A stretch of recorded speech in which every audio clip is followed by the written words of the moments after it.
Inspector Vane remained by the low door a moment longer, the weight of silence pressing on him like a second presence. The house creaked faintly, and somewhere upstairs a clock chimed the quarter hour. Midnight now, too late for callers, too early for truth. He motioned for the constable to fetch the doctor, then straightened his coat and strode to the vestibule where Lydia Trent waited, pale as a wax figure against the gloom. "You had better sit down, Miss Trent," he said evenly. "Mr. Harrowby has been found."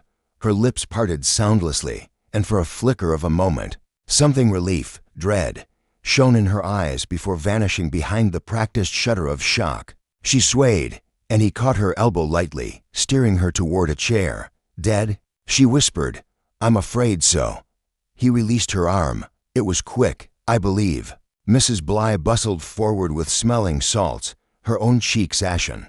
The servants hovered like a flock of frightened sparrows, eyes darting from Vane to the shadowed staircase. Word would spread soon. Houses like these carried whispers in their very walls. While the household dissolved into murmurs and stifled sobs, Vane's mind moved swiftly. Harrowby dragged beneath the staircase, stabbed with precision and silence. No broken banister, no overturned chair, no sign of panic. Whoever had done this was calm, strong, and knew the house well. The doctor came and went, grim-faced. Yes, death had been instantaneous. A single thrust, angled upward between the ribs, the blade long, narrow, possibly a stiletto or old-fashioned dagger. The time, no more than an hour past, which placed the murder squarely between Harrowby's exit from the drawing room and Lydia Trent's solitary vigil their dot as the body was carried away. Vane turned to the library. He wanted to see that desk again, the yawning drawer where the key should have lain.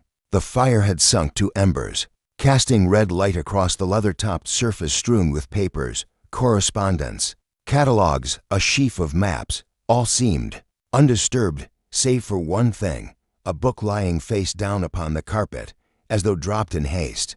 Vane stooped and picked it up. A volume of Dante Inferno, no less.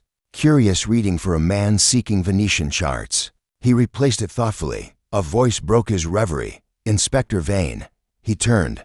A tall, lean figure filled the doorway, water dripping from the brim of his hat onto a cloak that had seen better days. His eyes, keen and gray as steel filings, took in the room with a single sweep before fastening on Vane. "Mr. Dameron," Vane said, with a mixture of relief and resignation. "You choose a singular hour to arrive. Singular hours breed singular crimes," replied Dameron, the private investigator whose reputation for dissecting riddles had preceded him. Across half of London, he doffed his hat, shook off the rain, and stepped inside with the quiet confidence of a man accustomed to secrets. They said at the gate that something was amiss at Harrowby Hall. "Amiss is a mild word," Vane muttered, then gave him the essentials in curt strokes: the disappearance, the blood smear, the hidden recess, the dead man clutching a shred of crimson silk. Dameron listened without interruption, his head slightly bent, his long fingers tracing idle patterns on the back of a chair. "Silk, you say?" he remarked at last. "Where is it now? In the constable's keeping." "Why?" "Because, Inspector, silk seldom travels alone." "May I see the staircase?" They crossed the hall together, Dameron's gaze flicking over every object: the umbrella stand, the gilt-framed portraits, the row of boots by the door, pausing an instant longer than necessary upon a pair of ladies' galoshes spattered with drying mud. He said nothing, but Vane noted the glance. The staircase rose before them, like a frozen wave, shadows pooling beneath the first landing where the recess lay shut once more. Dameron ascended slowly, his eyes not on the treads, but on the carpet runner, his hand gliding along the baluster. Midway he crouched, touching a faint scuff near the wall, a mark that might have been nothing, yet his expression sharpened. "Interesting," he murmured. "A smear of wax, perhaps from a candle end. And this," he plucked a tiny object from the edge of the runner, a sliver of glass, no bigger than a fingernail. He held it to the light. Where it gleamed faintly green.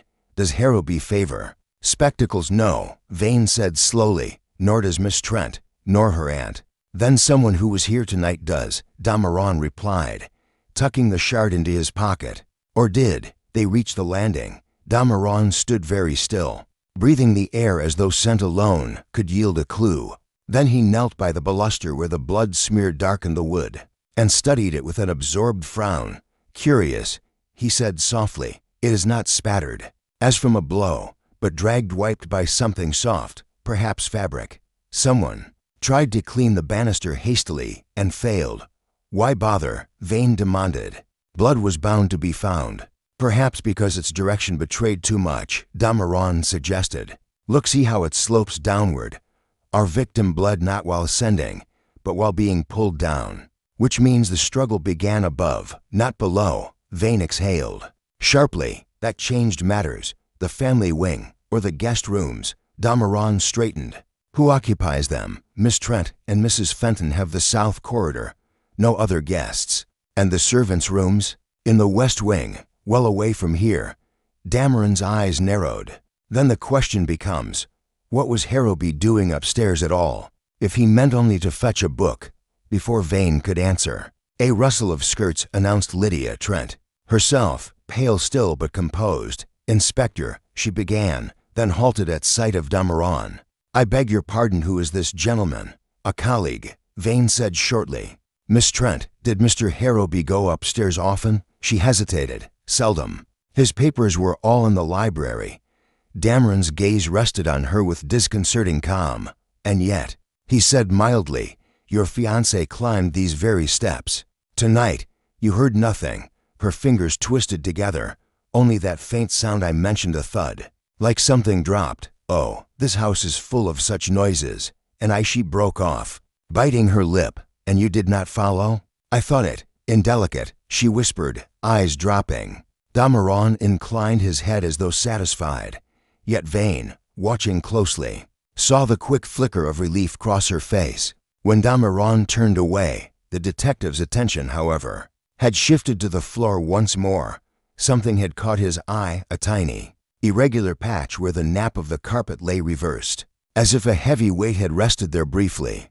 He touched it with the tip of his finger, then rose with a look that boded ill for someone. "A man is stabbed upstairs," he said softly, dragged to a cupboard below, the key to which vanishes from his desk, and in his dead hand a fragment of crimson silk. "Tell me, Inspector, does Miss Trent own a red gown?" Vane started. "Not that I have seen." "Then perhaps Mrs. Fenton does," Dameron murmured. "Or perhaps someone wishes us to think so. Either way, this puzzle is not half as simple as it pretends to be." His eyes gleamed as he descended the staircase, his voice dropping to a tone that made Vane's skin prickle. "Come," he said, "let us talk to Mrs. Fenton, and while we do, I should like to know who, in this well-ordered house, is missing a fragment of green glass." The hall seemed to darken as he spoke, and above them the old clock told 12, each stroke heavy as a verdict. Somewhere in the house, behind one of those locked, respectable doors, lay the answer, and Dameron meant to pry it loose before dawn. The fire in the library had dwindled to a few sullen embers, and the house seemed to shrink around Vane as he sat in the shadowed corner, his mind sifting through the fragments of the case. Dameron stood by the tall window, his gaze lost in the rain, a pensive frown tugging at his lips. The detective's sharp eye had already caught the faintest shift in Lydia Trent's composure, the fleeting hesitation when questioned about the red gown and the green glass. There was more here than met the eye, much more. "Miss Trent is delicate," Vane murmured, "but her reactions, there's something that doesn't quite add up." He drummed his fingers on the arm of his chair. "And Mrs. Fenton, too. What about her?" Dameron's lips curled in a wry smile. "Mrs. Fenton has played her cards carefully, but, as always, the cards are marked." "Indeed," Vane replied, then stood, turning toward the door. "Let's see what the others have to say. Perhaps it's time to test some alibis." They found Mrs. Fenton in the south wing, her room luxuriously appointed. Though her demeanor was far from graceful, she stood at the window when they entered, her back rigid, as though caught in a moment of thought she had not intended to reveal. The same faintest hint of relief flickered when she turned toward them, relief at the fact that she wasn't the one being questioned yet again. "Gentlemen, I assume there is news?" Her voice was soft, but it carried an undertone of carefully controlled tension. "There is," Vane said, his tone as sharp as a blade. "Your niece tells us that you and Mr. Harrowby had a rather close relationship. Is that so?" A slight flush colored Mrs. Fenton's cheeks. "Edward was always kind to me, a gentleman. As you know, he was like a son." Her eyes glinted with a veneer of sincerity, but the words rang hollow. "But I have no idea where he might be. Is that so?" Vane raised an eyebrow. "Because we found something interesting in the library just a moment ago." He stepped forward and placed a slender piece of crimson silk on the polished surface of the nearby writing desk, a piece of silk, much like the one Mr. Harrowby was clutching when he was found. Mrs. Fenton's gaze flicked to the fabric, her hand tightening on the back of the chair she was standing by. "I don't know what that is," she said stiffly, "but Edward often wore the most extravagant scarves. He had more than a few of those brightly colored things." "I see," Vane murmured, watching her carefully. "And did he often go upstairs at night?" Her lips twitched with the slightest of smiles. "Edward was a man of peculiar habits. He would go wherever his whims took him." "But you already know that, don't you?" Her nonchalant tone seemed rehearsed, as though she were trying to remain distant from the scene while appearing unscathed by it. It wasn't lost on Vane that she wasn't denying the act of being upstairs at all, only implying that it meant little.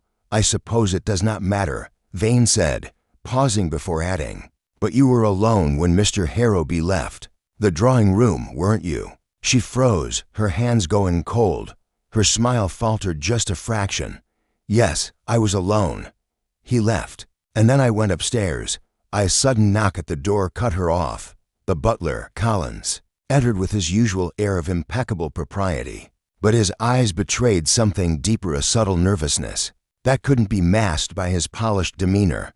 "You requested to speak with me, sir?" Vane glanced at Mrs. Fenton, noting the tightness of her posture. There was something in the air, an energy that shifted with Collins' arrival. The butler's eyes darted between Vane and Mrs. Fenton before he cleared his throat. "Yes, Inspector, I'd like to ask about the night in question," Vane said, his voice as calm as a lake before a storm. "Where were you when Mr. Harrowby left the drawing room?" Collins stiffened. I was in the kitchen, sir, preparing tea for Miss Trent. She had requested it before she retired to her room." "I see," Vane said, narrowing his eyes. "And were you alone, Mr. Collins?" The butler hesitated for a moment. "Yes, no one else was with me." "The kitchen was empty. You're certain of that?" Vane pressed, his voice hardening. "Of course, sir, I was there for quite some time." The fire had been dying, and Collins stopped, noticing the look that crossed the inspector's face. He swallowed. "I beg your pardon, sir. I was polishing the silver when I heard a noise upstairs, but I paid it no mind. These old houses, they creak, don't they?" Vane studied him intently, seeing the faint sweat that dotted Collins' brow. His voice came low and deliberate. "I've heard a noise myself, but I don't believe it was the house, Mr. Collins. I believe it was something much more sinister, perhaps even a man's life being taken." The butler's throat tightened as his gaze flickered toward Mrs. Fenton. The room seemed to grow cold. Despite the warmth of the fire, there was a palpable shift in the air, a tension between them. Mrs. Fenton's eyes narrowed slightly, as though calculating something that only she and Collins knew. Vane's gaze lingered on both of them before turning to Dameron. "The butler's account, too, has its holes. He heard a noise, but not one that alarmed him. What do you make of it?" Dameron, who had been silent up to this point, gave a slight tilt of his head. "I'm not so sure about the silence of it all. Mrs. Fenton, for one, seems to have mislaid her memory. Collins, too, is keeping something from us." He paused, his sharp eyes flicking over the two suspects. "There's one thing that's certain, though, both are lying. They're simply too eager to offer explanations." Vane turned back to the butler. "I'd like you to accompany us to the kitchen, Collins, if you'll be so kind." The butler stiffened. "Of course, Inspector, right away." But before he moved, Mrs. Fenton spoke, her voice as smooth and silky as ever. "May I accompany you, Inspector? I find it most curious, all of this talk of tea. Perhaps I should confirm the truth of it myself." Vane raised an eyebrow but said nothing. He simply gestured for them to lead the way. The trio walked toward the kitchen. The silence oppressive and thick. The shadows lengthened across the stone floors as they passed the corridors, and the faint scent of burned wood filled the air. As they entered the kitchen, Vane looked over the cold hearth and the gleaming silverware that Mrs. Fenton had referenced. It was a place where lies could easily be buried, hidden beneath the dull gleam of cleanliness. A silence hung between them as Mrs. Fenton swept her eyes across the room. "Everything is in its place," she remarked, her voice even, betraying no sign of the tension that had gripped her earlier. "And I was alone, as I said. There were no guests, no one to interrupt me." Her gaze lingered on the back door. For a moment longer than it should have. Vane noticed it, the flicker of her eyes toward the dark expanse beyond. She had glanced at the door, and something in her expression shifted, just for an instant. He was about to speak when a small, muffled sound echoed from the corridor. A servant, perhaps? Or was it the sound of something else, something deeper? Without warning, Vane's instincts flared. He turned sharply toward the door, the tension building like the rumble of distant thunder. Something was wrong. Something had been hidden, buried beneath layers of lies and careful smiles. The clock was ticking, and the truth was getting closer. The muffled sound that had startled Vane came again, faint but unmistakable. A soft scuff against the stone floor, just beyond the kitchen door. His instinct screamed at him, a subtle warning, and his eyes locked on Mrs. Fenton. She hadn't heard it, hadn't flinched, but her gaze had darted to the door as though some reflex she couldn't control had overtaken. "Her Mrs. Fenton," Vane said quietly, his voice low, like the calm before a storm. "You look as though you're listening for something. What is it?" Her lips pressed into a thin line, and she straightened, her eyes narrowing with what could almost be called indignation. "There's nothing," she said briskly, "but a draft, no doubt. These old kitchens are full of them, perhaps. You should inspect the door yourself, Inspector, if you're so inclined." Vane didn't respond immediately. He glanced over at Dameron, who was already moving toward the door, his steps quiet, his expression unreadable. Vane's gaze flicked back to Mrs. Fenton. She was hiding something of that, he was certain. The question was what? Dameron reached the door and turned the handle without ceremony, revealing a narrow, dark passage that led to a back door at the far side of the hall. He paused, listening, then stepped inside with a slow, deliberate movement. Vane followed, keeping an eye on Mrs. Fenton, who seemed to be waiting for the inevitable confrontation. The tension in the air was palpable, thick as smoke. Nothing stirred in the passage, no footsteps, no sign of movement. It was as though the house had swallowed the sound entirely. Just the wind. Dameron said after a long moment, his voice echoing faintly off the stone walls. "Nothing here, Inspector." Vane didn't respond. He knew better than to trust such casual dismissals. Something had been there, he could feel it in his bones. But for now, the hallway yielded no further. Secrets. They returned to the kitchen, and Vane closed the door behind him. "Let's return to our earlier discussion," he said, his gaze never leaving Mrs. Fenton's face. "We were talking about Mr. Harrowby's peculiar habits, the way he moved, about the house, often without warning. You said he was like a son to you." Her shoulders stiffened at the reminder, but her voice remained smooth and even. "Yes, I did say that. He was always a good mankind, gentle, and always considerate." "I see," Vane replied, taking a slow step closer. "It's curious, isn't it? The way someone so considerate would wind up dead in a dark corner of his own home, killed so swiftly and quietly. A man of habits like Edward, and yet—" He let the sentence hang in the air. She swallowed, her eyes flicking from Vane to Dameron. "If you suspect me, I suspect no one," Vane interrupted, but his gaze hardened. "But I can't help but wonder about the connection between the silk, your alibi, and Mr. Harrowby's sudden disappearance. Do you know, Mrs. Fenton, that your niece seems particularly defensive when asked about the time she spent in the drawing room?" Mrs. Fenton stiffened further, her lips thinning. "You're fishing, Inspector. All of this is conjecture." "I'm not fishing," Vane said coldly. "I'm simply looking for the truth, a truth that no one seems eager to share." The silence in the kitchen thickened, but just as Vane was about to continue, There was another knock at the door, this time from the kitchen window. The butler, Collins, stepped inside, his face pale and tight with barely suppressed nerves. "Inspector, there's a development," he said, his voice wavering. "A guest is here to see you.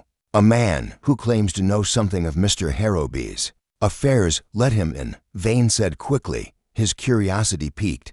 The door opened and a man stepped inside. His clothes were of the finest cut dark wool, a rich maroon tie, but his face was shadowed, and his eyes narrowed with the sort of guarded knowledge that made Vane wary immediately. He was in his mid-40s, with a sharp jawline and a cold, calculating air. "Inspector Vane, I presume?" he asked in a clipped tone. "That's correct. And you are Lawrence Pendergast," the man replied, his accent clipped and precise. "I'm an acquaintance of Mr. Harrowby's. We had business dealings." Vane studied him for a moment, sensing a hidden agenda in Pendergast's words.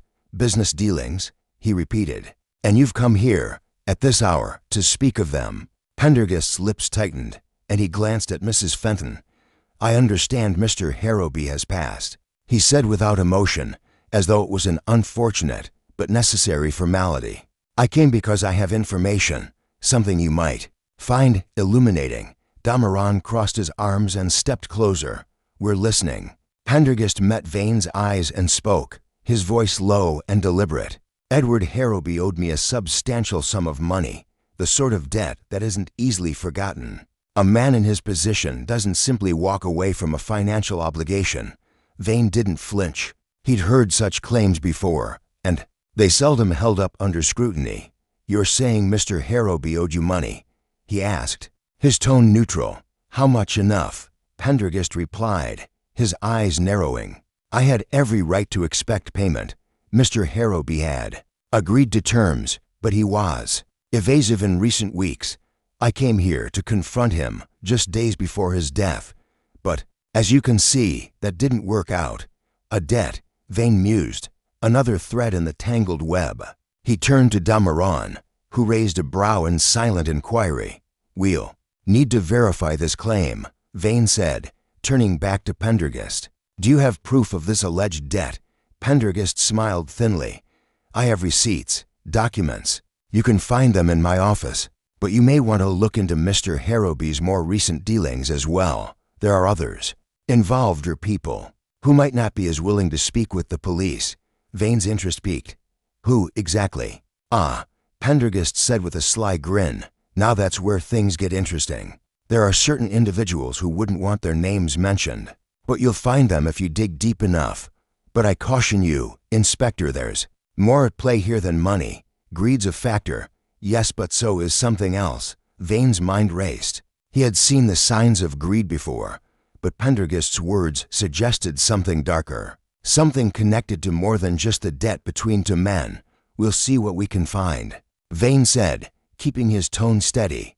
Pendergast inclined his head. "Of course, I'll be at my office should you wish to follow up. But let me be clear, I had no love for Mr. Harrowby, but I am not the one who killed him. That much you can be certain of." As Pendergast turned to leave, Vane's thoughts spun. Greed, jealousy, hidden debts, and now this man, a stranger who seemed to know far too much. "Seems like we're closing in on something," Dameron murmured, watching Vane closely. "But every clue leads to a dozen more. There's no simple answer here, no one explanation that fits." Vane nodded, his mind already sifting through the puzzle pieces. Every witness, every suspect had their own version of the truth, but each lie, each omission, only drew him closer to the tangled web of motives that had led to this crime. Greed, revenge, and fear were all part of the mix, but which one was the key to unraveling it all? As the clock on the mantel struck the hour, Vane felt the weight of time pressing upon him. The truth was out there, hidden beneath layers of deception, and he would find it no matter how deep he had to dig. The night had settled deep, and Harrowby Hall was bathed in an eerie, flickering silence. The heavy curtains in the drawing room cast long shadows, and the soft, rhythmic tick of the clock on the mantel seemed louder now, somehow, as if mocking the sluggish progress of time. Vane sat at the desk, going through the papers Pendergast had left behind. The documents were as damning as they were inconclusive, a trail of debts, loans, and agreements that tied Harrowby to Pendergast, but nothing that directly pointed to murder. A small breakthrough came later that evening, as Vane and Dameron combed through the pile. One of the receipts Pendergast had presented contained a curious date, 3 days before the murder. The amount was large, and there was no mention of it in any of Harrowby's private accounts or letters. It was as though the transaction had been erased from his personal ledger. That could be the key, the one thing that might explain the motive. The debt could have driven Pendergast to desperate measures. "We've got it," Vane muttered, tapping the receipt against the desk. "This is the point of conflict. This was the leverage Pendergast needed." Dameron, sitting nearby with a half-empty glass of whiskey, nodded slowly, but his expression remained unreadable. "It could be," he said, but there was a note of caution in his voice. "But I think you're too eager to find the simple solution." Vane didn't respond immediately, his mind turning the evidence over again. But Dameron's words stuck with him. Something about the whole thing felt wrong, like a puzzle piece that didn't quite fit. No matter how hard you tried to shove it into place. The next morning, the authorities were ready to declare the case closed. The receipts, along with Pendergast's testimony about the financial pressure he'd been under, had convinced them that the man had acted out of greed, a motive, a means, a moment of rage that led to the murder. It was too neat, too easy. The suspect had a clear motive, and now they had the evidence to tie him to the crime. The case seemed solved, but Vane wasn't convinced. The authorities moved quickly, word spread, and by the time Vane made his way to the station to consult with his colleagues, a press release had already been issued. Pendergast was the prime suspect, and the charges against him were imminent. Vane wasn't sure what bothered him more, the speed with which they were rushing to a conclusion, or the absence of any substantial proof beyond Pendergast's own testimony. But everyone else was willing to move on. The debt, the motive, the pieces all lined up, or so it seemed. "What's your gut telling you, Vane?" Dameron asked after the press conference had concluded and the authorities had begun to file out. His voice was quiet, thoughtful. "That Pendergast really killed Harrowby?" Vane didn't answer right away. His gaze swept across the room, lingering on the fresh paperwork that had been hastily stacked on his desk.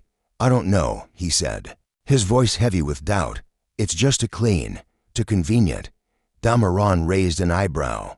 "Convenient how?" "The receipt, the debt, it all fits too perfectly. The man has a clear motive, and yet something feels off. If he were the killer, why would he leave behind the silk thread, the evidence that implicates him? Why not dispose of it? Why allow such an obvious trail?" Dameron took a slow sip of his drink.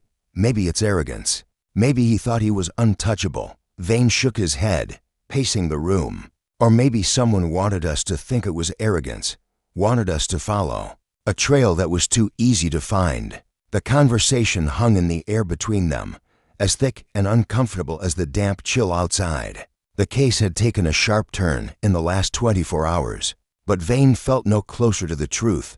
He felt as though they were on the edge of something far darker than they realized. There was something else, lurking just beneath the surface, but he couldn't place it. That evening, after the announcement of Pendergast's impending arrest, Vane received a letter delivered in haste by a pale-faced servant who barely dared meet his eyes. The letter was addressed to him in neat, elegant handwriting. There was no return address, no name at the bottom, only a single line. "You're wrong, Inspector. The truth isn't what it seems." Vane's fingers lingered on the edge of the paper as he read the message again. It was vague, cryptic, and yet it had a tone of urgency that sent a shiver down his spine. Someone knew something, someone who had been watching, waiting for the right moment to reveal the truth. He knew he was being played, but by whom, and to what end?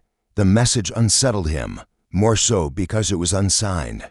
It was a reminder that he was not the only one in control of the narrative, not the only one moving pieces on the chessboard. He had assumed the case was nearing its close, but now it felt as though it were slipping away from him.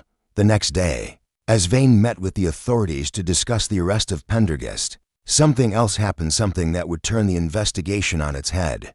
A second murder. Collins, the butler, had been found dead in the servants' quarters. His throat had been slashed cleanly, and there were no signs of struggle. No one had heard a thing. He had been alone, or so it seemed. There was a note beside. His body, written in the same hand as the letter Vane had received the previous evening. It read simply, "Not all debts are financial, Inspector." The words sent a chill through Vane's veins. There it was again, the cryptic warning, the implication that there was more to this than simple financial ruin. And then it clicked. Pendergast wasn't the only one with a motive. Collins, too, had something to hide. A connection to the past, perhaps a tie to Harrowby that no one had suspected. Vane's mind raced as he pieced it together. Collins had been close to Mrs. Fenton, and Mrs. Fenton, as they'd discovered earlier, had been far too composed. Perhaps Collins had been in on the scheme, a pawn in a far larger game. But what was the game? Who was pulling the strings? And why had Collins been silenced? Vane could feel it now, like a presence in the room, the weight of something larger at play. The answers were still out of reach, but one thing was certain. Pendergast was too simple a solution. The debt, the silk, the motive, they all fit too neatly, too perfectly. Someone was setting them up, pulling them toward a false conclusion. And the real criminal, whoever they were, was still in the shadows, waiting for the right moment to strike again. Vane didn't feel like he had the victory everyone else thought he'd won. He felt like he was standing on the edge of something far more dangerous than he had anticipated. And now, with Collins dead and the case unraveling further, he knew they were all being played. The question was, by whom and why? The cold morning fog had yet to lift as Vane sat in the library, his mind a tangled web of half-formed thoughts. The second murder had shaken him, and now the case felt as though it was slipping from his grasp, each new revelation pushing him deeper into a maze of deception. He had no clear path forward. The motives were obscured by layers of falsehoods, and every time he thought he had a breakthrough, the ground shifted beneath him. He stared at the papers scattered across the desk, the ones that had seemed to provide answers only a few days ago, the receipts, the letters, Pendergast's claims of debt. Everything pointed back to greed, to financial motives, and yet the events surrounding Collins's murder had turned that theory upside down. The debts, the silk, the cryptic notes, none of it made sense in the context of a simple financial dispute. Then his eyes lingered on something, a small detail, buried beneath the weight of so many other clues. It was a faded letter, tucked between two accounts from a previous year. At first, he had dismissed it as irrelevant, another one of Harrowby's many correspondences. But something about it felt wrong. It was a letter from a lawyer, dated 5 years ago, and the name on the return address was one that Vane had overlooked, Grafton and Dunlop. He frowned, his fingers brushing the edges of the paper. He had heard that name before. Grafton and Dunlop were a well-known firm, but more importantly, they had connections to an old case, one that had been buried long ago, sealed away with the whispers of scandal. The case involved the sudden and mysterious disappearance of a young woman, a former companion of Harrowby's. She had vanished without a trace, and despite a brief investigation, it had been swept under the rug. The police had quickly concluded that she had run off, and the matter was quietly closed. Vane's pulse quickened. He had never fully understood the details of that case, but he had always felt that there was something more to it, something that had been hidden, perhaps deliberately. The letter contained no mention of the young woman, but the name of the firm stuck in his mind. He turned the letter over, examining the seal on the back, and saw that it had been stamped with the insignia of the same firm. His eyes narrowed as he recalled the details of the case. Her disappearance had been tied to Harrowby, though it had always been buried under a veil of secrecy. He stood up abruptly, the chair scraping loudly against the floor. It was time to dig into the past. Later that afternoon, Vane stood outside the office of Grafton and Dunlop, the firm's brass sign gleaming in the afternoon light. His mind raced as he entered the building, the musty air inside heavy with the scent of old wood and legal papers. The receptionist, a middle-aged woman with sharp eyes, gave him a curt nod as he introduced himself. She led him down a narrow corridor to a small office at the end of the hall. The office was lined with bookshelves filled with legal tomes and ledgers. The man behind the desk was older than Vane had expected. His thin frame was hunched, his face pale, with deep lines carved around his eyes. He looked up from his desk with the detached air of someone who had long ago grown tired of questions. "You're Vane, the inspector," the man said, his voice gravelly. "I've heard of you." Vane didn't waste time with pleasantries. "I'm looking for information on a case from 5 years ago. A young woman, Nora Hawthorne. She disappeared under suspicious circumstances, linked to a client of yours, Edward Harrowby." The lawyer's face tightened, and he gave a slight nod. "Ah, yes, Nora Hawthorne. That case was difficult. We had to advise Mr. Harrowby to keep things quiet." Vane's eyes narrowed. "Quiet? What do you mean by that?" The lawyer shifted in his chair, his hands clasped tightly on the desk. The woman was unstable. She had a history. She had run off before, and the last time she disappeared, she left behind a mess of accusations, some of which could have been very damaging to Mr. Harrowby's reputation. We advised him to let it go, and he did. Vane's thoughts whirred as he processed the lawyer's words. Nora Hawthorne had been a problem for Harrowby, a woman with a history of instability. But what was it about her disappearance that had been so damaging? Why had it needed to be kept quiet? "I assume there's more to it," Vane pressed. "What exactly was she accusing him of?" The lawyer hesitated, his eyes flicking to the door as though expecting someone to walk in. "She claimed that Harrowby it was more than just an affair. She accused him of betrayal, of using her, manipulating her. She said he had promised to marry her. But then," he stopped abruptly, his gaze darting toward the window. "That's all I can say, Inspector. The rest is sealed, and I'm afraid I can't discuss it." Vane's mind raced as he absorbed this new information. A betrayal, a broken promise. Had Harrowby killed her to cover up his involvement? No, that didn't make sense. If Harrowby had been involved in some sort of scandal, he wouldn't have let it go this far. There had to be something more, something deeper. Vane pushed further. "Where can I find her records? Any information that could shed light on what happened to her?" The lawyer's eyes darkened, and his voice dropped to a whisper. "You don't understand. The records were sealed for a reason. You're digging into something dangerous, Inspector. I'd advise you to stop." But Vane had already made up his mind. This was no longer just about a simple murder.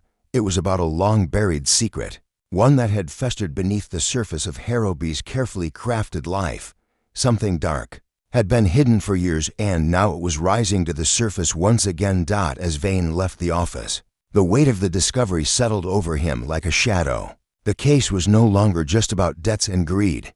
It was about something far older, a betrayal from the past, one that had been buried under layers of lies and deception. And as he walked back to Harrowby Hall, Vane knew that he was no closer to the truth. He was only deeper in the shadows, where the past had a way of catching up with the present, and where every new piece of the puzzle seemed to lead to an even darker place.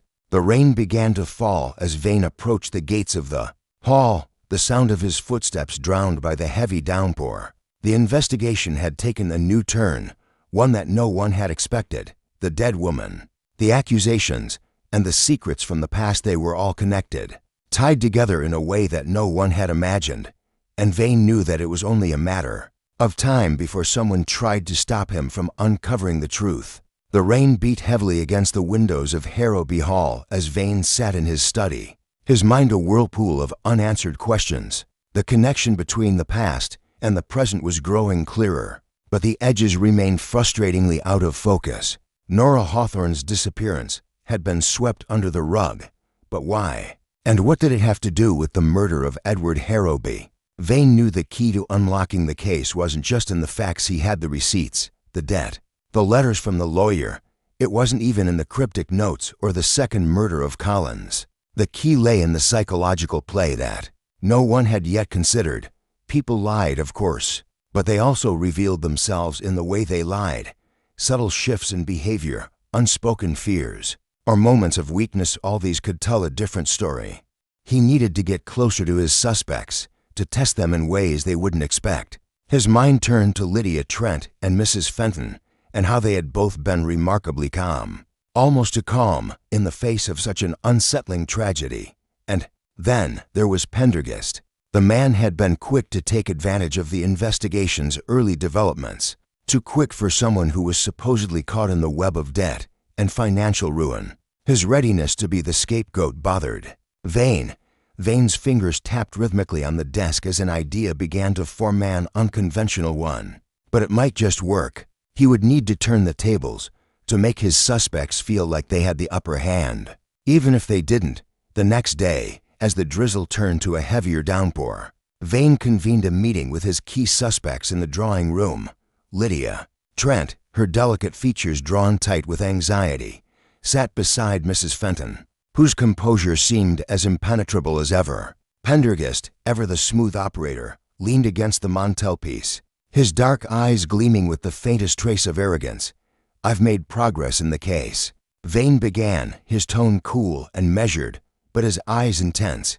He could feel their attention sharpen as they leaned in, each of them eager to know how the investigation was unfolding. However, he continued, "There is still much to uncover. Some of you have told me your alibis, but I am not convinced. It's possible one of you is hiding something that could change everything." The words hung in the air like a challenge. Mrs. Fenton's eyes flicked to Lydia Trent, then back to Vane, her gaze sharp but controlled.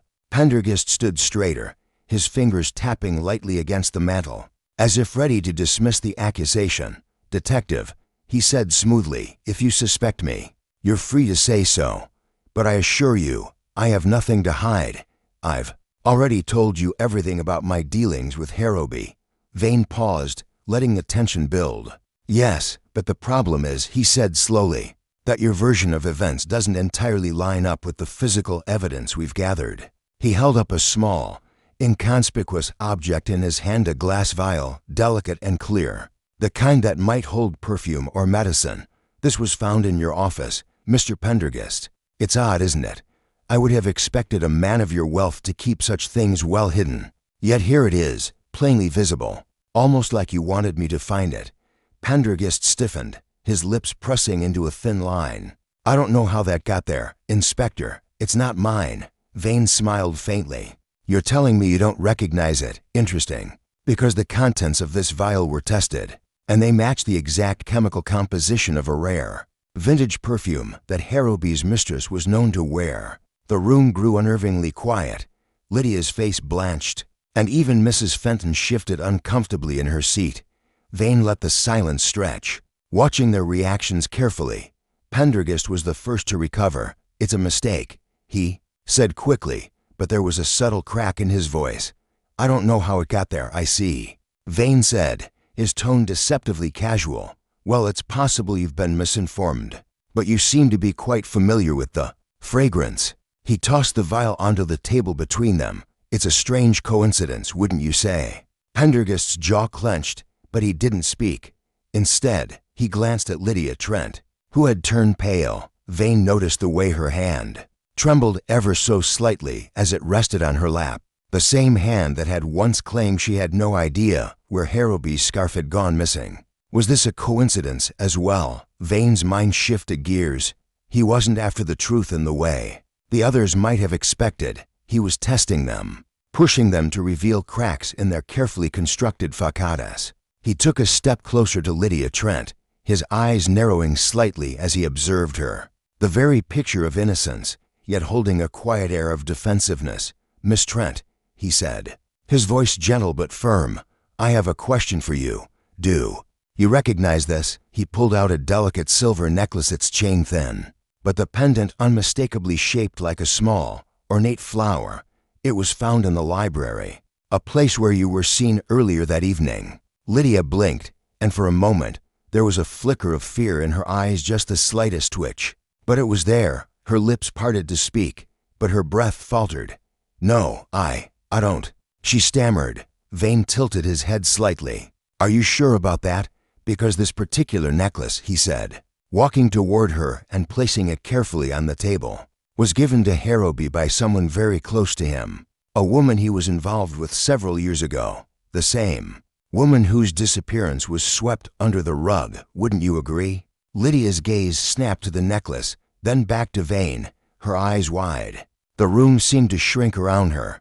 Mrs. Fenton shifted in her chair, her expression a study in unreadable calm, but there was something in her eyes now, a trace of wariness, perhaps even something deeper, darker. Vane took a step back and watched as Lydia took in the necklace, her breath uneven. The realization hit her whether she wanted to admit it or not. There was a connection between her and the woman who had vanished, and Vane had just laid it bare in front of them all. But it wasn't just the necklace. It was her reaction, the way she had frozen, the way she had failed to mask her shock. It was too much of a giveaway. Mrs. Fenton was the next to break the silence.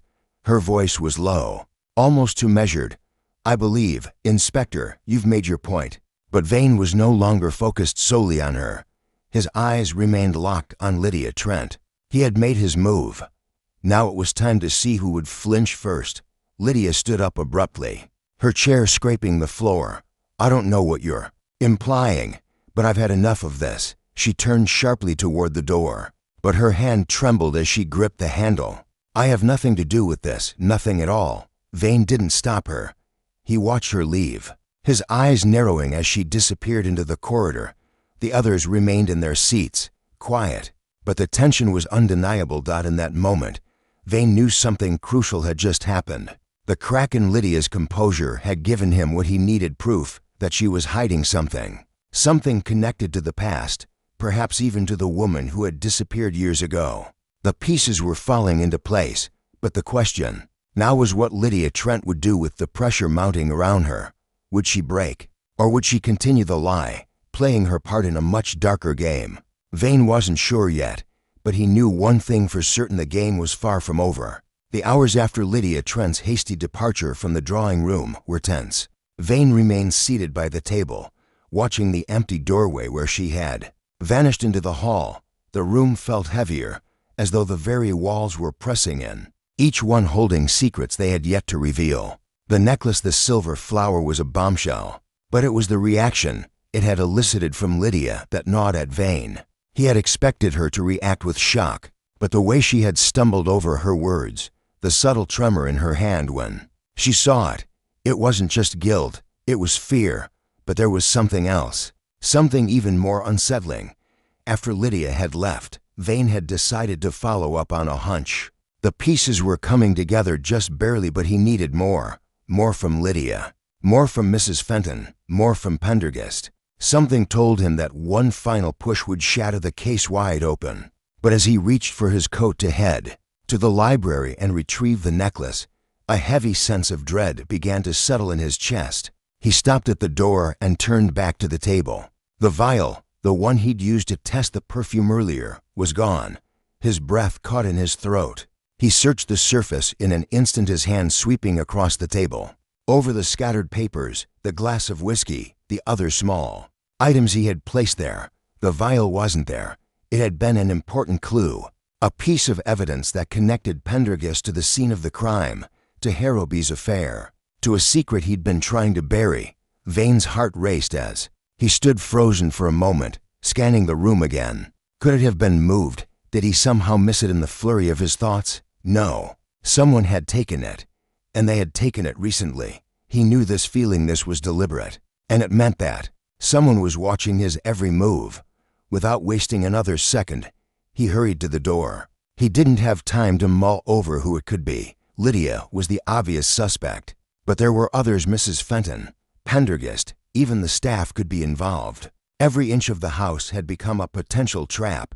He crossed the hall and went straight to the library, hoping against hope that the necklace had been left there in the open, as it had been before. But when he entered, the door creaked under his weight, and the dim light from the chandelier above flickered ominously. The necklace was gone too. Vane's pulse quickened, and his hand instinctively went to his pocket, checking the folded letters. The receipts, everything, gone. Every crucial piece of evidence that had been so carefully laid out before him was now missing. His mind began to race. Who had the opportunity to steal these items? Mrs. Fenton had been present during his conversation, but she hadn't moved.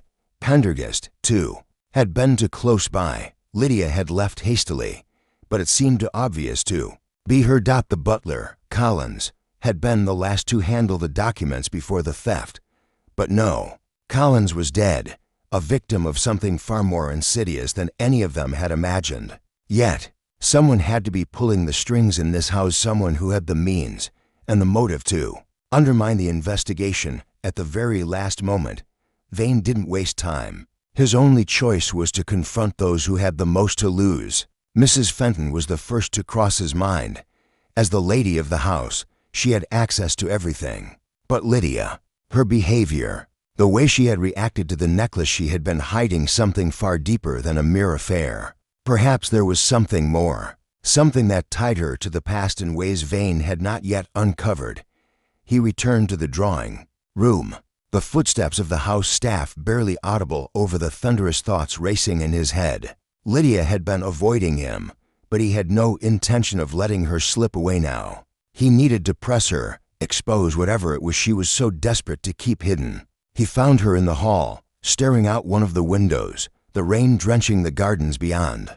She didn't turn when he approached, but he could feel her tension. "In the air, Miss Trent," Vane said, his voice steady, but laced with an underlying urgency. "I need you to explain something to me. The necklace, the one that was found in the library. Where is it?" Lydia didn't immediately respond, but Vane could see her muscles tense as though she were bracing herself. The silence stretched too long, too thick, before she finally turned to face him. Her eyes were wide, the fear palpable beneath the mask of composure she tried to maintain. "I don't know," she said softly, almost too quietly for him to hear. "I didn't take it." Then where is it, Lydia?" Vane's voice grew sharper, his patience wearing thin. "And why is it that you recognized it instantly? You say you didn't take it, but you knew it, didn't you? You knew exactly what it was the moment you saw it." Lydia's eyes flickered, and for just a moment, Vane saw something break, a brief crack in her veneer of control. She stepped back, her hands clasping tightly in front of her, as if to hold herself together. I didn't think you would find out," she muttered, almost as though speaking to herself. "It wasn't supposed to come to this. I didn't want anyone to know. But now it's all falling apart." Vane felt a surge of triumph. She was slipping. "Tell me, Lydia," he said, his voice low but forceful. What are you hiding? What does the necklace have to do with the woman who disappeared?" She hesitated, the faintest tremor in her lip betraying her growing desperation. "It wasn't supposed to be like this," she said again, almost pleading. "Edward promised he would keep it a secret, that everything would be fine. But it all went wrong when she left. When Nora..." Lydia's breath caught, and for the first time, her composure cracked completely. She stumbled backward, her hand reaching out for support, only to find nothing but empty air. "Nora?" Vane pressed. "Nora Hawthorne?" Lydia nodded, her face crumpling in a mixture of regret and guilt. "She was supposed to disappear, just like they all do. But Edward didn't tell me she was dead. I didn't know it would go that far. I didn't know she would be murdered." The confession was barely above a whisper, but it struck Vane like a physical blow. All of the pieces, the debts, the lies, the connections, they were starting to fit together in ways he hadn't anticipated. But the larger question remained. If Lydia had known about Nora's death, what role had she played in it? Was she guilty, or was she another pawn in a much darker game? Before Vane could press further, he heard footsteps approaching. The door to the drawing room opened, and Mrs. Fenton walked in, her expression unreadable. "What's going on here?" she asked calmly, her eyes flicking from Lydia to Vane, as though she had been expecting this confrontation. Vane turned, his heart sinking. "The evidence is gone," he said, his voice strained. "Someone's trying to bury the truth, and I think you know exactly who it is." Mrs. Fenton didn't flinch, but there was something cold in her gaze now. "I think you're wrong, Inspector, but I suppose you'll find out soon enough." Vane's gut twisted. He had known someone was working against him, but now it was clear the stakes were higher than he had realized.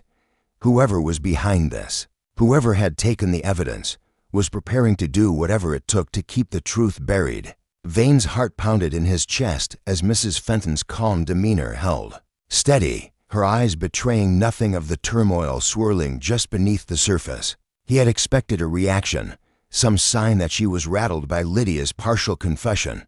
Instead, she remained composed. "And Lydia?" The young woman seemed to have withered in the face of her own guilt, her earlier defiance replaced by something darker, more resigned.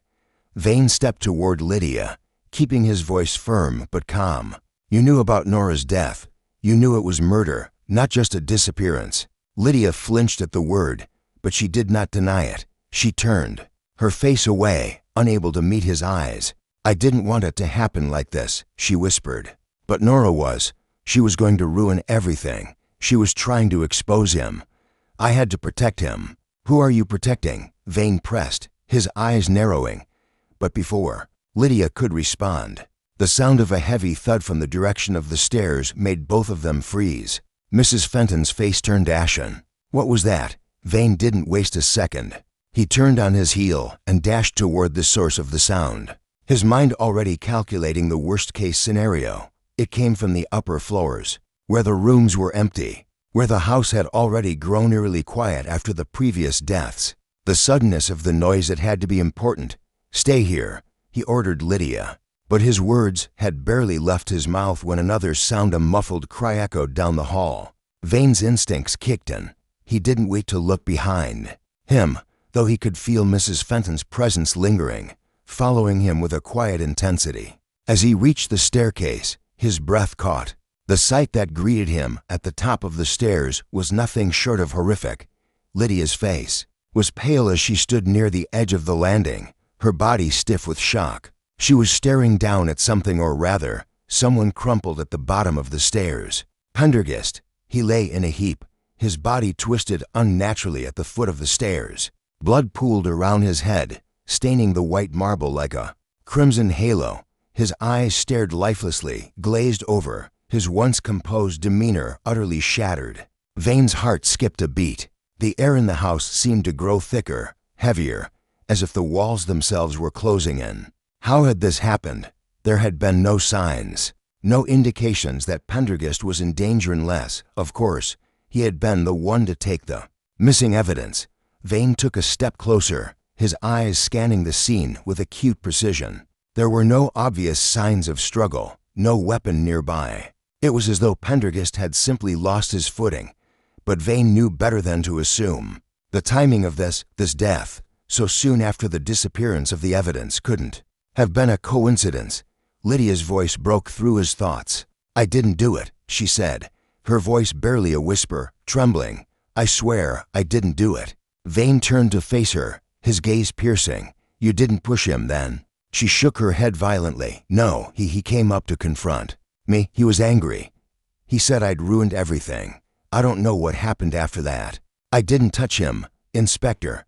I swear." Her hands were shaking as she clutched the railing, her knuckles white. Vane believed her, or at least, he believed that she hadn't directly caused Pendergast's death.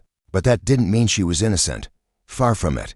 "We need to move quickly," Vane said, his voice steady but urgent. "Call for help. Get the staff out of the area. We need to secure the scene and make sure no one tampered with anything. This isn't just an accident." As Lydia nodded and turned to call for assistance, Vane's mind raced. The sudden death of Pendergast shifted the entire investigation. A simple fall down the stairs, that was far too convenient. Someone had pushed him. But who? And why, if Pendergast had been the one to steal the missing evidence? His death could have been a last-ditch effort to cover up the crime. But if he hadn't, then it meant someone else entirely was playing them all for fools. He felt a presence behind him. Mrs. Fenton had followed him upstairs, her face now an unsettling mask of calm. "It seems we have another death on our hands," she said quietly, her tone almost detached. "I trust you'll handle it appropriately, Inspector."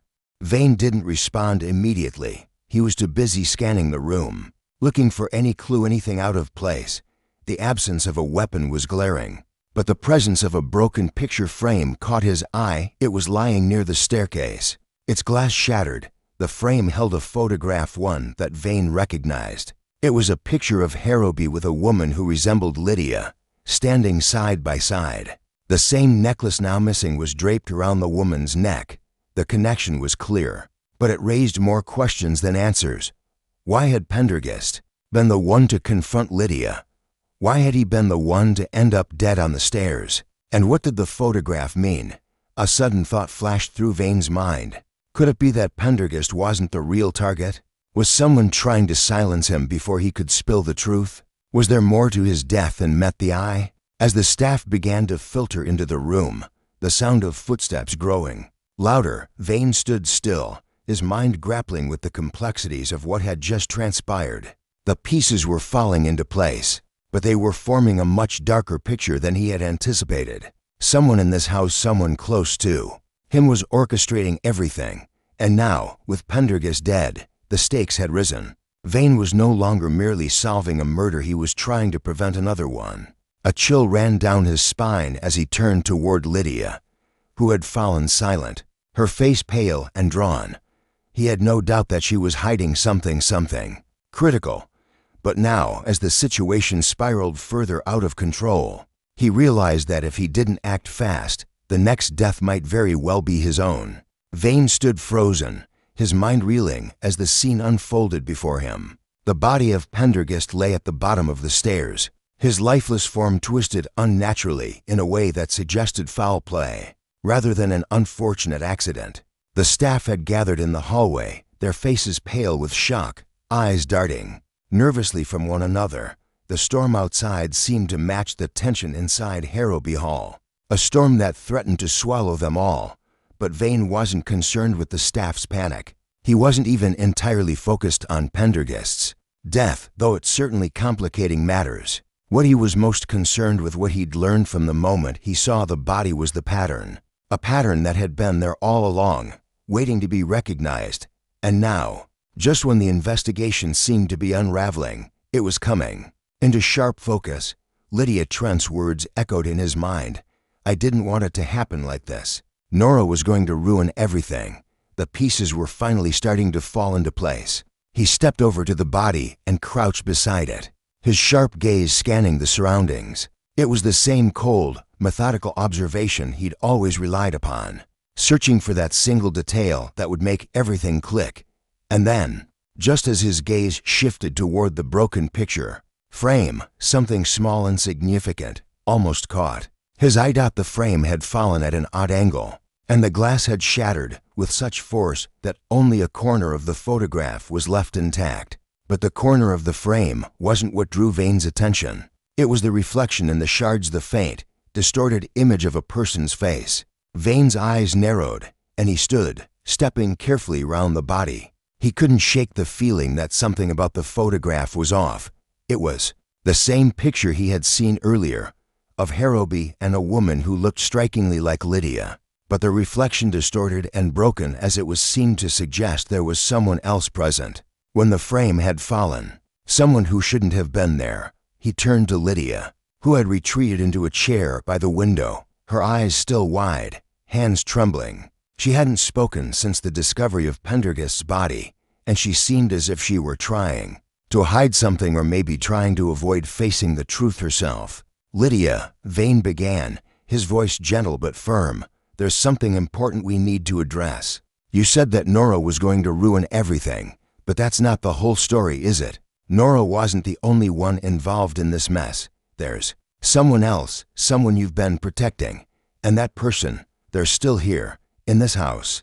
Her gaze flickered toward him, and for a brief moment, a glimmer of realization flashed across her face, but it was gone almost as quickly as it had appeared, replaced by that same fearful expression. I don't know what you're talking about, she said weakly, her voice barely a whisper. Vane didn't move. He had been in situations like this before, when people tried to hide the truth behind denial. But now, something about Lydia's reaction, the way her eyes shifted to the side, the way her fingers kept twitching as if trying to hold onto something, told him everything he needed to know. There was more to this, and he was on the verge of understanding it all. Lydia, he pressed, I know you're afraid, but you need to tell me who else is involved. If you don't, I'm afraid there's no way to stop this from spiraling out of control. Her eyes welled up with tears as she finally spoke. It wasn't supposed to happen like this, she said, her voice breaking. He promised me, Harrowby, promised me he would take care of it, that he would make sure no one found out. But it all fell apart. Vane's heart skipped a beat. Who, Lydia? Who are you talking about? She hesitated, biting her lip, struggling with her words. The person who pushed Pendergast down the stairs. Her voice faltered, but she continued. It wasn't me. It wasn't Nora. It was Mrs. Fenton. Vane's pulse quickened. Mrs. Fenton, the woman who had been calm throughout it all, the one who had led the others through the chaos, the woman who had been controlling the narrative. From the start, it all seemed impossible, but the pieces were falling into place now. Vane knew that there was something deeply wrong with Mrs. Fenton. Her control over the house, her proximity to every detail, it all pointed to a much darker motive. I don't understand, Vane said, his voice almost a whisper, his mind already racing. Why Mrs. Fenton? What does she have to gain from this? Lydia hesitated, and Vane could see the internal struggle playing out behind her eyes. She was fighting with her fear, but she knew she had to come clean. Mrs. Fenton, Lydia started, her voice trembling. She knew about Nora. She knew everything. And when Harrowby promised her that Nora would disappear, she didn't just let it go. She wasn't happy that Nora was out of the picture. She wanted more, much more. Vane's mind raced as he pieced the fragments together. Mrs. Fenton had been living in the shadow of Harrowby's wealth and influence. She had seen his power, the way he controlled everything around him. But when Nora had come into the picture, threatening to expose everything, Mrs. Fenton had decided to take matters into her own hands. She wasn't just a lover to Harrowby, was she? Vane muttered, the realization hitting him like a thunderclap. She wanted Harrowby's fortune. She wanted everything. Lydia nodded, her tears falling freely now. She told me. She said if Harrowby didn't marry her, she would ruin him. And when Nora came back, she knew it would destroy everything she had worked for. That's why she killed Pendergast. He was going to expose everything, wasn't he? He knew too much. Vane stepped back, his mind a storm of conflicting thoughts. Mrs. Fenton had orchestrated all of this. She had been behind the disappearance of Nora, the death of Pendergast, everything. And now, as he stood there, he realized the truth. The pattern had been there all along. Every crime, every death, every lie, it had all been linked by one woman's insatiable thirst for power. Mrs. Fenton hadn't just been a passive player in this web of deceit. She had been the architect of it all. And now, with the murder of Pendergast and the evidence still missing, Vane knew he had to act fast. Mrs. Fenton was the key to everything. But she wasn't done yet.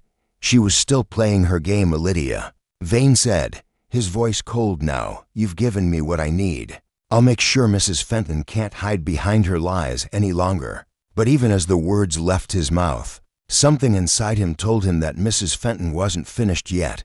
She was too smart, too careful. If he didn't move quickly, the next victim might not just be one of them, it could be him. Vane's mind raced as he processed Lydia's words. The pieces of the puzzle were falling into place. But there was still something that gnawed at him. Mrs. Fenton had orchestrated the murders, manipulated the evidence, and kept the threads of the investigation tangled in her hands.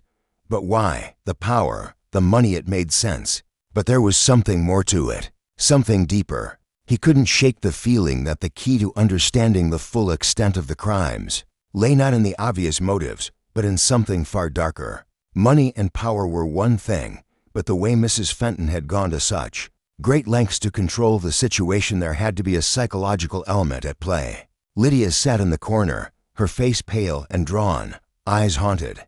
She had already told him so much, but there was a look in her eyes that suggested she knew more, something she wasn't ready to share.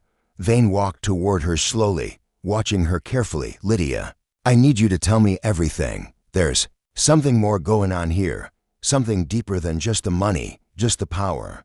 Lydia looked up at him, her eyes clouded with confusion. What do you mean?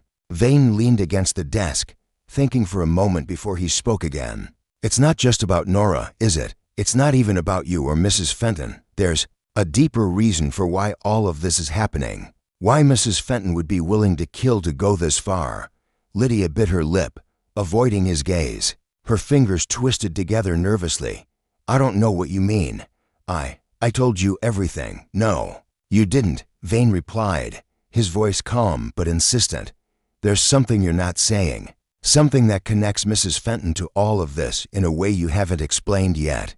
Lydia hesitated, her eyes flicking to the floor, her shoulders slumped slightly, as if the weight of the truth was finally becoming too much for her to bear. Slowly, she looked up at him, her eyes filled with a mixture of guilt and something else, something darker. "It's not just about the money or the power," she whispered, barely audible. "It's about love, love that turned into obsession." Vane's brow furrowed. "Obsession?" Lydia nodded slowly. "Mrs. Fenton, she loved Harrowby. Not just in the way that someone loves a man of his stature. She was consumed by him. She thought he would marry her. She thought she could be his wife, and everything would be perfect. But when Nora came into the picture, that changed everything." Vane took a step closer, his mind trying to wrap itself around her words. "So this is about Mrs. Fenton's feelings for Harrowby." Lydia shook her head. It wasn't just that. It was the fact that Harrowby was never going to love her the way she wanted. She knew he never would. He told her as much, but she couldn't let go. She thought if she could get rid of Nora, she could finally have him for herself. She wasn't just angry, she was desperate. She couldn't stand the thought of losing him. She thought if Nora were gone, Harrowby would finally realize he was meant to be with her. Vane could see it now, the twisted psychology behind Mrs. Fenton's actions. This wasn't just a case of greed or revenge. This was something deeper. The desire for control, the need to possess someone so completely that every action, every decision was made with that singular focus. Mrs. Fenton wasn't a villain driven by money. She was driven by an obsession so consuming that she was willing to kill, to destroy, to go to any length to have what she wanted. She loved him, and she couldn't stand the thought of him loving someone else. Vane murmured, the realization hitting him like a heavy blow. Lydia nodded, her voice shaking. She loved him so much she would do anything. She didn't care about the consequences. She just wanted him. She thought she could make it happen. Vane ran a hand through his hair, trying to process the depth of Mrs. Fenton's madness. It wasn't just a simple motive. It wasn't just about eliminating a rival. It was about the complete and utter breakdown of a person's sense of reality, about the overwhelming need to possess and control another human being. And in that moment, Vane understood something else. Mrs. Fenton had never seen Harrowby as a person. She had seen him as an object, something to be won, something to be taken. The murder of Nora, the silencing of Pendergast was all a means to an end. It had never been about eliminating evidence. It had always been about making Harrowby's world hers. But now that Mrs. Fenton's dark obsession had been revealed, Vane knew the investigation wasn't over, not by a long shot. There was still one thing left to do, stop her before she could do anything else. He turned back to Lydia, who was still sitting by the window, her gaze distant. "You need to tell me where Mrs. Fenton is. Now, we don't have much time." Lydia looked up at him, her eyes wide with fear. "She's not here, Inspector. She's gone." Vane's heart skipped a beat. "What do you mean, gone?" "She left last night," Lydia said, her voice trembling. "She went into town. I don't know where, but she said something before she left, something that didn't make sense at the time. She said, 'I'll finish this, one way or another.'" Vane's blood ran cold. He knew exactly what that meant. Mrs. Fenton wasn't done. The madness that had driven her this far wasn't over. If anything, it had just begun. Lydia's voice broke through his thoughts. She said she would make sure Harrowby was finally hers, no matter what. That's why I couldn't stop her." Vane grabbed her arm, his grip firm. "Where did she go? You have to tell me, Lydia. She's a threat to everyone in this house." "To everyone." Lydia's face crumpled in fear. I don't know where she went, but you have to stop her." Vane took a step back, his mind already racing through the possibilities. Mrs. Fenton was still out there, and with her obsession now fully exposed, there was no telling how far she would go to get what she wanted. He had to find her before it was too late. As he turned toward the door, a realization hit him. The motive wasn't just about power. It wasn't just about money. It was about control. And Mrs. Fenton, in her desperation, had lost all sense of what she was willing to sacrifice to possess the one thing she thought would make her complete. And now, as the storm raged outside, the house seemed to close in around him. The game had shifted. The stakes had risen. And the true danger wasn't just in stopping a killer, it was in understanding the darkness. that had driven them to kill in the first place. Vane had to find her.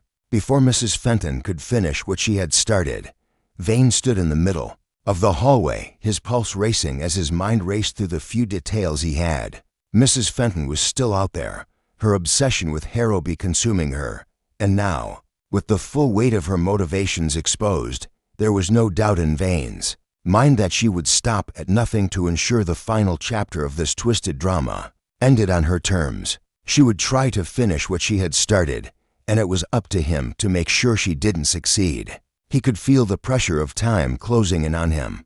Lydia's words echoed in his mind, but there was no new direction to follow, no immediate clue. Mrs. Fenton had disappeared into the night with only vague threats left behind. Vane knew one thing for certain: she would return to Harrowby Hall to finish what she'd started. The mansion, with its labyrinthine corridors and echoing silence, had become a battleground, and Mrs. Fenton's obsession had made her the final, dangerous piece of the puzzle. But there was a final element that could work to his advantage, a truth Mrs. Fenton had underestimated. Vane glanced back at Lydia, still sitting in the same chair, her face pale, her hands wringing with anxiety. He knew she was afraid, but there was little she could contribute now. The danger was no longer just a whispered rumor. It was real. "Stay here," he ordered, his voice steady despite the adrenaline that coursed through his veins. Lydia nodded, still shaking, too afraid to argue. As he made his way toward the door, his mind stayed focused on the plan.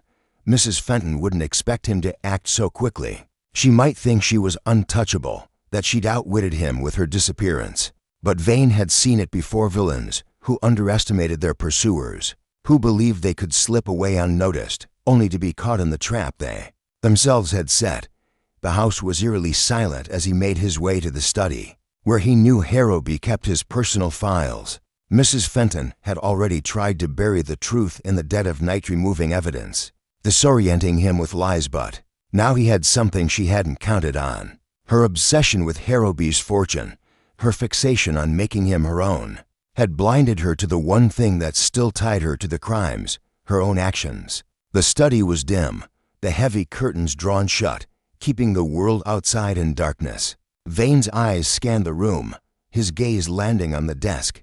There, among the scattered papers, was the key piece, the journal that Harrowby had kept. It was old, worn, and almost forgotten beneath a pile of legal documents.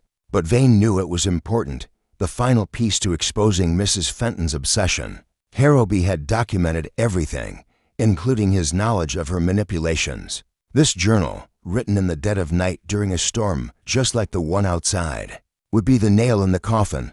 Vane carefully placed it under his arm and turned toward the door. It was time to set the trap. He moved quietly, ensuring that every step was measured, his movements deliberate. Mrs. Fenton was smart. He knew she would have prepared for every possibility.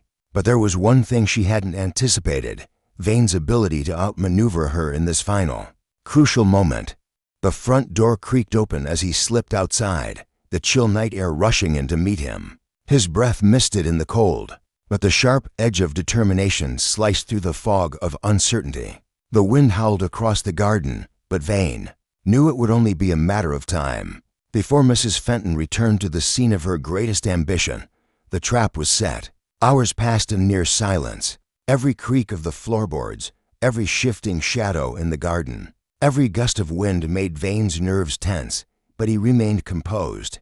He waited, and then, just as he had predicted, the front gate creaked open again, and a figure emerged from the darkness. Mrs. Fenton. She moved, like a shadow, gliding across the yard toward the house, her dark cloak billowing in the wind. Her eyes, sharp and calculating, scanned the surroundings. She was confident, thinking that Vane had already given up. Vane remained hidden, watching, waiting. His heart pounded in his chest, but his mind was clear, his plan falling into place. Mrs. Fenton hadn't realized she was walking directly into the trap. She thought she could still control the situation, still control Harrowby, still control everything. But she was wrong. As she reached the front door, her hand outstretched, Vane stepped forward, his voice cutting through the silence. "It's over, Mrs. Fenton." She froze, her body stiffening as she turned to face him, her eyes narrowing in disbelief.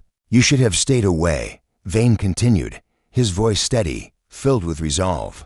I know everything. I know what you did to Nora. I know what you did to Pendergast. And now I know why you did it. For a moment, Mrs. Fenton said nothing. Her lips quivered as though she were calculating her next move. Then, with a cold, almost imperceptible smile, she spoke. You think you've won, don't you? Inspector, you think I'm some foolish woman, consumed by a petty obsession. But you don't understand, do you? This wasn't just about power. This was about survival. You don't understand what it's like to be rejected, to be used, to be nothing in the eyes of the man you love. Vane's eyes never left hers as he stepped closer. That's exactly why you're dangerous. You've twisted everything. Mrs. Fenton, you never saw Harrowby as a man, just as something to possess. And when you couldn't control him, when Nora became a threat, you decided to destroy her. You thought you could eliminate everything that stood between you and him. Her face hardened, her hands curling into fists at her sides. You think you know me, Inspector. You think you can understand me, but you're wrong. Harrowby was never just a man to me. He was my future. And if I had to destroy everything to make that future mine, then so be it. Vane's gaze didn't waver. You've destroyed enough already, and now it ends. The journal in his pocket weighed heavy, a silent testament to the truth she had tried to bury. He could feel the weight of everything coming to a head. The pieces of her delusion, her obsession, had been revealed, her psychology exposed for all to see. Mrs. Fenton took a step back, her face twisted with a mix of defiance and desperation. I can't go back now, she said quietly, almost to herself. There's nothing left but this. If you're going to arrest me, do it. But know this, no one will ever truly understand what I've done. Not even you. Vane took a slow, deliberate step toward her, his eyes never leaving hers. He reached into his coat pocket and pulled out the journal. The truth was finally in his hands. I don't need to understand. I only need to stop you. Her eyes flickered toward the journal, and for the briefest moment, Vane saw fear. Fear of exposure, fear of losing everything she had fought for. She didn't run. She didn't try to escape. Instead, she let out a slow, bitter laugh, a sound that chilled Vane to the bone. You've won, Inspector, for now. And as the first light of dawn crept through the windows of Harrowby Hall, Mrs. Fenton was led away, her obsession finally broken, her grip on the house and on Harrowby finally loosened. The cold morning air hung thick around Harrowby Hall, the first rays of dawn breaking over the estate like a promise of relief. Vane stood at the doorway, watching as Mrs. Fenton was led away in the custody of 2 constables. Her hands bound, her head hung low in defeat. The house, once filled with tension and dark secrets, was now eerily quiet, still, almost as if it, too, was holding its breath. But something gnawed at Vane, a persistent feeling he couldn't shake. Everything had seemed to fall into place perfectly. Mrs. Fenton's confession, her twisted obsession with Harrowby, her desperation, it all made sense. Yet, in the pit of his stomach, there was a sense of unresolved tension, a thread left dangling just out of reach. He knew better than to believe the case was as simple as it appeared. Lydia stood behind him, her face pale but relieved. The heavy weight of fear had lifted from her shoulders, but she still looked as if the entire ordeal had drained every ounce of life from her. She hadn't been involved in the murders, but the emotional toll had been profound. Vane had no doubt she would carry the scars of this twisted affair for years to come. Is it over, Inspector? Lydia asked softly, her voice almost tentative. As though afraid to hope for peace, Vane turned to her, his gaze steady but troubled. It's over for Mrs. Fenton, he replied, but something still doesn't sit right with me. Lydia blinked, a frown crossing her face. What do you mean? Vane didn't answer immediately. His mind was racing back through the entire investigation, replaying every detail. Mrs. Fenton had been the key to everything, the catalyst for the murders, the manipulations, the lies, but there had been moments in the investigation when things had felt too easy. He had caught her, yes, but why had everything fallen into place so perfectly? Why had she been so willing to confess when the evidence against her was mounting? He couldn't dismiss the nagging suspicion that there was someone else, someone still hidden in the shadows, pulling the strings, someone who had used Mrs. Fenton, manipulated her emotions, and then discarded her once she had served her purpose. He turned back toward the hall, his gaze narrowing as he thought about the next steps. "I need to check something," he said, his voice tight with determination. Lydia nodded, though there was confusion in her eyes. "Check what?" "I'll explain later," Vane replied. "Stay here," the study beckoned. It was where the journal had been found, where Harrowby's personal records were kept, and where he had pieced together much of the puzzle. But now, as Vane stood in the doorway once more, he felt an unsettling sensation wash over him. The journal, the one that had helped him understand Mrs. Fenton's motives, still held too many unanswered questions. There had been no mention of a second player, no indication of anyone else behind the scenes. But Vane knew better than to accept a surface-level solution. He needed to dig deeper. He moved to the desk, his fingers lightly grazing the top. There, hidden beneath a pile of discarded papers, was a sealed envelope. It was old, the wax seal cracked, but still intact. Vane's fingers hovered over it before he broke the seal and pulled out the letter inside. The handwriting was unmistakable. It was Harrowby's. But what struck Vane immediately was the date, only a few days before the murders had begun. The letter was short, but its contents were anything but simple. "My dearest, if you are reading this, it means I am dead, and you, my old friend, have failed to prevent the inevitable. I have always known what you are capable of, your brilliance, your ambition, but I never expected you to go this far. You've used her, haven't you? Used Mrs. Fenton to get what you want, and now you'll have her death on your conscience. I won't be here to stop you this time. Harrowby." Vane stood frozen, the letter slipping from his fingers and falling to the desk with a soft rustle. His mind struggled to process the words he had just read. The implications were staggering. Harrowby dead though he may have been had known something about the true architect of the chaos.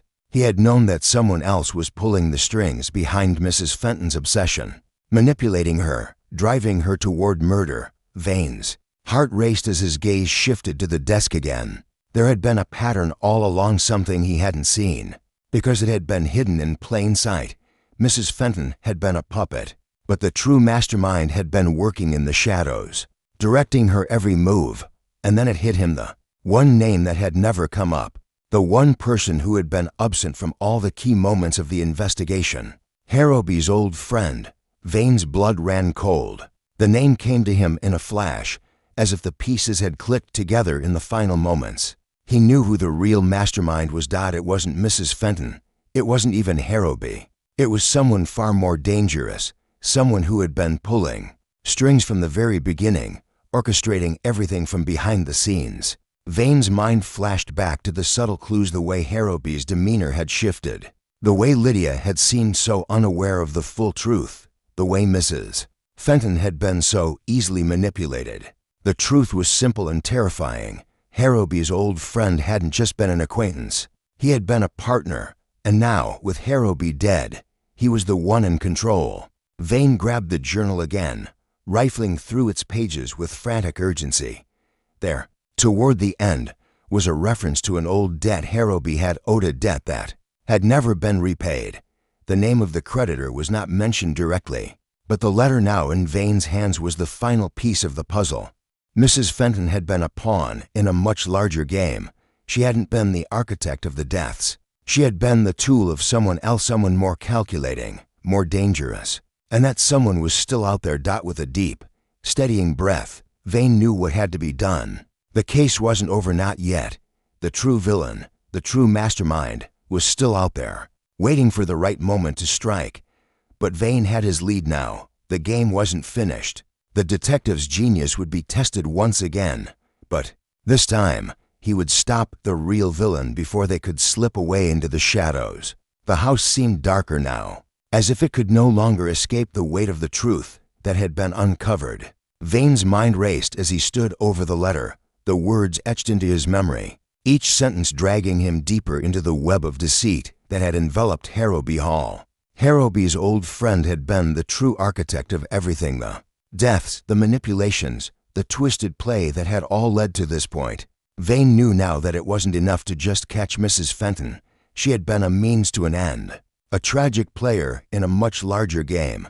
the real villain hidden in plain sight had orchestrated everything, and now, with the pieces finally falling into place, Vane understood the full extent of the scheme. But the question remained, would he be able to stop them before it was too late?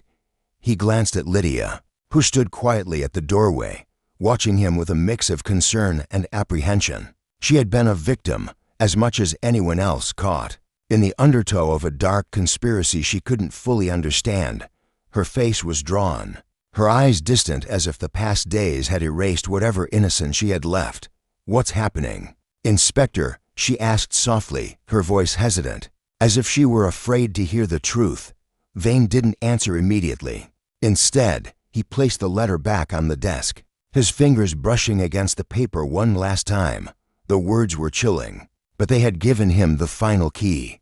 Now he needed to put everything together before it was too late. "It's not over, Lydia," he said finally, his voice steady but tinged with urgency. "The real mastermind is still out there, and I need to find them." Lydia's face paled. "But," Mrs. Fenton confessed, "she's the one who—" "No," Vane interrupted, his tone firm but not unkind. "Mrs. Fenton was used. She was manipulated by someone far more dangerous than her. Harrowby's old friend wasn't just an acquaintance. He was the one pulling the strings, the one who had the most to gain from Harrowby's death." Lydia took a step back, her eyes widening with realization. "So, she didn't do it on her own?" Vane shook his head. "No, she wasn't the mastermind. She was a pawn, caught in a game she didn't understand. And now that Mrs. Fenton's been arrested, the real threat is still out there, watching, waiting. I need to find out who this person is before they disappear for good." He turned, his eyes scanning the room as if the walls themselves held the answers. The sudden revelation that Harrowby's old friend had orchestrated the entire situation left Vane with a new sense of urgency. Harrowby had known it, even in his last moments, and now Vane had to uncover the true identity of this shadowy figure. Before they vanished into the depths of obscurity, Vane moved swiftly, already thinking ahead. He needed to contact the people who might know Harrowby's old friend, associates, business partners, anyone who might have known the man behind the curtain. There were pieces of the puzzle left, and he could not afford to leave any of them behind. The tension was unbearable as Vane worked, making phone calls and sifting through every scrap of information he had. Lydia watched quietly from the corner of the room, the uncertainty clear in her posture. She couldn't understand the intricacies of Vane's thought process, but she could feel the weight of the situation hanging over them both. Hours passed in a blur of activity, but nothing concrete emerged. The more Vane dug, the more elusive Harrowby's old friend became. It was as if he had deliberately erased his tracks, leaving no sign, no name, nothing to suggest who he truly was. The only thing that was clear now was that he was a ghost and enigma who had successfully pulled off one of the most intricate and dangerous schemes Vane had ever encountered. Vane leaned back in his chair, exhausted but determined. He knew the truth was close, but each time he reached for it, it slipped just out of reach. Mrs. Fenton had been a key figure, but now she was in custody, and the real danger was somewhere in the shadows, watching, waiting. It was then that a phone call came through, a simple, innocuous call that turned everything on its head. "Inspector Vane." The voice on the other end said, "I have something you need to hear." Vane's pulse quickened. It was the break he had been waiting for. The voice was familiar, though faint, a distant echo of someone he had spoken to earlier in the investigation. He couldn't place the name, but the urgency in the caller's voice left no room for doubt. "What is it?" Vane asked, trying to remain calm. "I think I know who you're looking for," the voice said. "It's not over yet." The line went silent for a beat before a click echoed in Vane's ear, and the call disconnected. Vane stared at the phone, his mind spinning. What did that mean? Who was it? The voice had sounded familiar, but it didn't add up. He had no time to waste. Lydia, sensing his growing frustration, stepped closer. "Inspector, what is it? What did they say?" Vane glanced at her, his face grim. "The real mastermind is still out there, and they've made a move. I need to get to Harrowby Hall now." Vane's steps were swift as he moved through the house, Lydia trailing behind, her anxiety palpable. The sense of urgency in his movements only fueled her own dread. Who could it be? Who could be so dangerous, so elusive that they had evaded detection this entire time? It didn't take long for them to reach the mansion's main foyer, the cold stone walls surrounding them as if they were closing in. Vane's mind raced as he prepared to confront whatever was coming. When they arrived at the study, Vane's instincts told him to be cautious, but his pulse was hammering. As he entered, his eyes immediately fell on the desk where the envelope from Harrowby lay, waiting. And then it hit him, the final piece he had missed. The clues had been there all along, carefully hidden, waiting for him to find them. The true mastermind wasn't a shadowy figure at all. It was someone much closer, someone who had been in the room all along, watching him, waiting for the moment to strike. Lydia's face paled as Vane turned toward her, the full weight of the revelation crashing down on him. The last-minute twist had arrived, and now, with his mind racing, Vane realized that the person who had been pulling the strings had never been Harrowby's old friend. It had been Lydia all along. "Lydia," he said, his voice low and filled with disbelief. "You've been playing me from the start." Her eyes met his, cold and distant, as she gave a small, almost imperceptible smile. "Yes, Inspector," she said, her voice now full of quiet confidence. "It's always been me." Vane's heart stopped as he pieced together the final revelation. All the clues, all the misdirections, the subtle shifts in behavior, it had all been part of her plan. She had orchestrated everything, from Harrowby's obsession with Mrs. Fenton to the tragic deaths that had followed. And now, standing before him, Lydia was the mastermind who had outwitted him at every turn. Justice had come full circle, but in the end, the villain had escaped. And this time, Vane knew, he was only a step behind. Vane stood in the center of the room, his mind still reeling from the revelation that had shattered everything he thought he knew.